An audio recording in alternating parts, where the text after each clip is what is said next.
Hello and welcome to The Flying Frisbee, and today's piece is called Brown's Bottom, 25 Years On. This week, May the 7th, marks the 25th anniversary of one of the UK's greatest ever financial blunders. There is no shortage of them, but this one really stands out, and that is Gordon Brown's decision to sell more than half of Britain's gold at what turned out to be the bottom of the market. The decision and then its implementation were both of such cack-handed incompetence that for many the only possible explanation is conspiracy, and we'll come to that in a moment. But every now and then the government does something. You might not even be concentrating, but you just hear about it and your ears prick up and you think, well, what are they doing that for? And this was one of those times. I knew nothing about gold or investing back then, but even I could see it was a dumb and needless thing to do. And that is the most amazing thing. Brown was under no pressure to sell. He was under no pressure to do anything.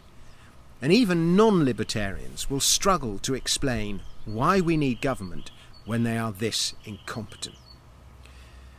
So it was 2 years into Brown's new job as Chancellor of the Exchequer, and at the time the UK had approximately 715 tonnes of gold, worth around $6.5 billion, and the value of the country's gold amounted to about half of its 13 billion foreign currency reserves. And the Treasury wanted, and I quote, to achieve a better balance in the portfolio. There was, it said, too much exposure to a single asset which paid no interest and whose price was volatile. And via a written question in the House of Commons, the government announced that it would be holding a series of auctions for its gold reserves, with an eventual plan to sell 415 tonnes by 2002. And Eddie George, the Governor of the Bank of England, raised strong objections, as he puts it, and he and Gordon Brown clashed. But he was, and I quote, outgunned by a coalition of the Treasury and some of his own senior officials. The sale of the gold was not something that we recommended at the bank, George later said. We did not think it was a good idea to sell such a large amount of gold at once. However, the decision was taken by the Chancellor and his advisers, and we respected their right to make that decision. Now, London was still just at the epicentre of the international gold market, and its numerous gold traders thought the decision was nuts. Gold prices move in decades-long cycles, they told the Bank of England officials, and the price was likely a lot nearer the bottom than the top. The timing of the decision was ludicrous. We told them, you are going to push the gold price down before you sell, said Peter Farver, who was then head of precious metals dealing at HSBC. We thought it was a disastrous decision. We couldn't understand it. Revealing the timings and amounts for sale so far in advance would cause traders to short the asset, and that would drive the gold price lower. But not only did Brown give a 2-month advance notice to the market that the UK would be selling, driving away any potential buyers and sending speculators short in advance of the sale, the UK even lent out 1/5 of its gold, which speculators borrowed and sold in order to front-run the UK's sale. And sure enough, the price fell 10% by the time of the first auction in July, to lows not seen since shortly after the US abandoned the gold standard in 1971. No wonder so many see this as the worst decision in British financial history. And here is the timing of that first sale, illustrated. What a bunch of clowns. And as soon as the commitment was made, a consortium of central banks, including the European Central Bank and the Bank of England, then signed the Washington Agreement on Gold in September 1999, limiting gold sales to 400 tonnes per year for 5 years. And that triggered a reversal in the price, and there was a 25% rally in a week. And such gains have never been seen before or since. By the way, if you want to do the opposite and buy gold, I've written a report on it. I'll put a link in the comments. I think gold's going to be pretty handy in the years ahead, in the not too distant future. And my recommended bullion dealer, as always, is the Pure Gold Company. I'll put a thing in the comments. But anyway, in total, the UK eventually sold 395 tonnes over 17 auctions from July 1999 to March 2002, and the average price was $275 an ounce, and it raised about $3.5 billion. I've had it said to me many times that China was on the other side of the trade, but that's something we'll never know. Never explain as conspiracy that which can be explained by incompetence, runs the wisdom. But this was so incompetent, even those who favour that line of thinking struggle to explain Brown's logic. It was done to diversify UK assets, runs the standard explanation. Gold pays no interest. Brown wanted a yield. How was Brown to know that interest rates would fall for the next 20 years? Many, especially on the left, supported the decision. Even the former UK Prime Minister David Cameron, I'm pretty sure it was David Cameron who said this, I think that the decision to sell the gold was the right one. It was based on sound advice, and it released funds that could be invested in other assets. Of course, with hindsight, it's easy to criticise the decision. But at the time, it was the right thing to do. So said David Cameron.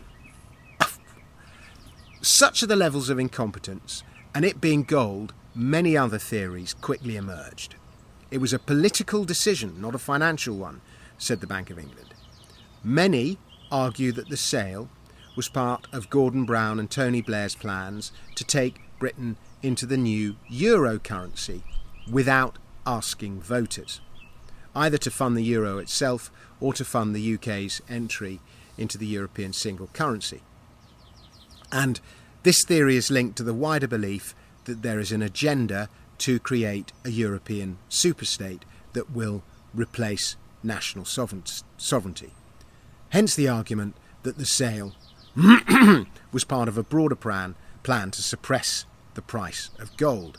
Brown was acting on behalf of a shadowy cabal of bankers and financiers, the same people that today are thought to be attempting to impose the Great Reset and control the world's financial system.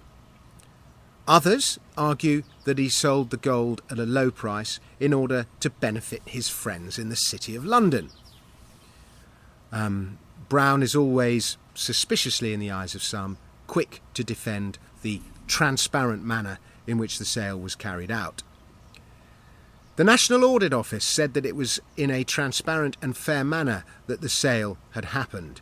This is Gordon Brown's words, while achieving value for money. So that is actually what happened, Brown declared in 2007. Perhaps, simply, Brown thought the price was going even lower and called the market wrong. Not such an unlikely mistake to make. The 1990s had seen something like 1,600 tonnes of gold sold by Argentina, Australia, Belgium, Canada and the Netherlands.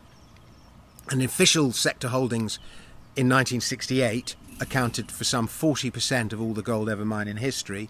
By 1999, that figure had fallen below 25%. The new European Central Bank might not even bother keeping any bullion from the 11 founders of the forthcoming single euro currency. Analyst Kamal Nakvi, who was then at Macquarie Equities, told the Financial Times, "The British are looking to sell before everyone else." 2 months earlier, in April 1999, Switzerland, fifth largest holder of gold in the world, narrowly passed a referendum to take the franc off the gold standard, and it became the last nation to leave the gold standard. The sale of another 1,300 tonnes was green-lit. Switzerland never actually sold that 1,300 tonnes, though. The following week, the International Monetary Fund was practically unanimous in its plans to follow suit. There had been calls, led by Gordon Brown, who would repeat them in 2005, to use the money to write off third world debt for the new millennium. 100% debt relief on multilateral debt. IMF debt to be written off by revaluing or dealing with IMF gold through sales, Brown said.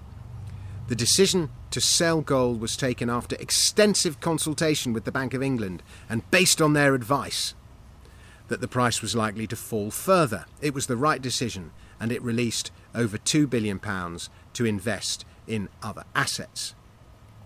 Why not just print the money and invest it? Money illusion is why. Brown was never a man to admit when wrong, even with reality staring him in the face.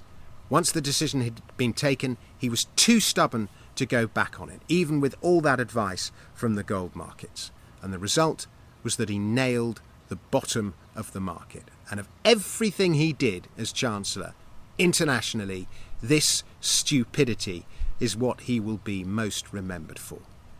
The mistake was to swap gold, the money of last resort, an asset that is nobody else's liability, for fiat money beholden to the whims of others. That was the mistake. Gold is a superior currency, a superior store of wealth. Thanks for watching. I'll be back with another video very soon.